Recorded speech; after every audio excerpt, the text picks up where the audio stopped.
কেন জানি না বিগত কিছুদিন ধরে আমার গার্লফ্রেন্ড অনেক সন্দেহজনক কাজ করতেছে, তাই আমি লুকিয়ে তার ব্যাগের ভিতরে একটি জিপিএস ট্র্যাকার রেখে দিলাম। তারপর আমি কিছুক্ষণ পর পর তার লোকেশন ট্র্যাক করতে থাকি। আরে এটা কি, সে তো 5 গ্যাসের সাথে আছে। তখনই আমি অনেক বেশি রেগে গিয়ে তার লোকেশনে চলে যাই, কিন্তু সেখানে গিয়ে দেখি এটা তো একটা রেস্টুরেন্টের নাম। কিন্তু তারপরেও আমি তাকে সন্দেহ করা বাদ দিতে পারলাম না। আমি কিছুক্ষণ পরে আবার তার লোকেশন ট্র্যাক করি। এটা কি, সে তো ড্রিকের সাথে আছে। এটা দেখার পর তো আমার মাথা একদমই গরম হয়ে যায়, তাই আমি আর দেরি না করে তাড়াতাড়ি করে সেখানে চলে যাই। কিন্তু সেখানে গিয়ে আমি দেখতে পাই এটা তো একটা দোকানের নাম।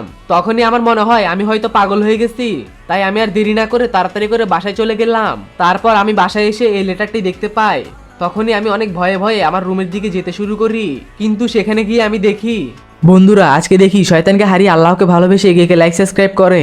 আমি তো শয়তানকে হারিয়ে আল্লাহকে ভালোবেসে লাইক এবং সাবস্ক্রাইব দুইটাই করে দিয়েছি, এমনকি কমেন্টে আল্লাহ লিখে দিছি। আর তুমি যদি আল্লাহকে হারিয়ে শয়তানকে খুশি করতে চাও তাহলে তোমার কিছুই করতে হবে না। আর হ্যাঁ, যারা আল্লাহকে ভালোবাসো না তারা এই ভিডিও থেকে এখনই বেরিয়ে যাও। সে আমার জন্য আমার প্রিয় খাবার এবং রোনালদোর জার্সি কিনে এনেছে, তার মানে সে এত কিছু আমাকে সারপ্রাইজ দেওয়ার জন্য করছিল।